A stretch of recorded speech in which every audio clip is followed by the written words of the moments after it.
اور جب ہم نے تم سے عہد لیا کہ آپس میں کچھ تو خون نہ کرنا اور اپنوں کو ان کے وطن سے نہ نکالنا، تو تم نے اقرار کر لیا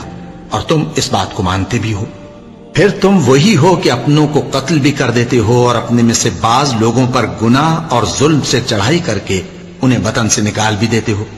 اور اگر وہ تمہارے پاس قید ہو کر آئیں تو بدلہ دے کر ان کو چھڑا بھی لیتے ہو، حالانکہ ان کا نکال دینا ہی تم پر حرام تھا۔ یہ کیا بات ہے کہ تم کتاب اللہ کے بعض احکام کو تو مانتے ہو اور بعض سے انکار کیے دیتے ہو؟ تو جو تم میں سے ایسی حرکت کریں ان کی سزا اس کے سوا اور کیا ہو سکتی ہے کہ دنیا کی زندگی میں تو رسوائی ہو اور قیامت کے دن سخت سے سخت عذاب میں ڈال دیے جائیں۔ اور جو کام تم کرتے ہو اللہ ان سے غافل نہیں۔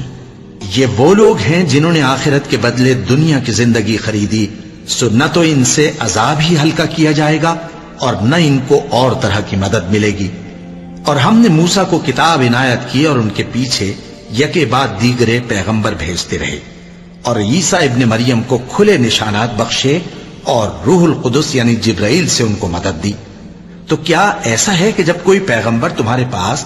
ایسی باتیں لے کر آئے جن کو تمہارا جی نہیں چاہتا تھا تو تم سرکش ہو جاتے رہے اور ایک گروہ انبیاء کو تو جھٹلاتے رہے اور ایک گروہ کو قتل کرتے رہے،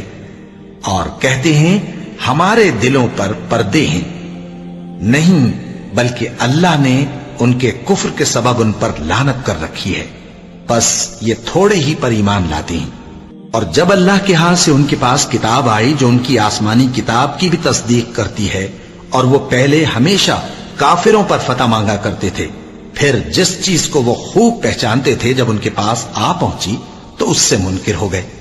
بس کافروں پر اللہ کی لعنت۔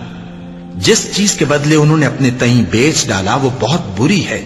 یعنی اس جلن سے کہ اللہ اپنے بندوں میں سے جس پر چاہتا ہے اپنی مہربانی سے نازل فرماتا ہے۔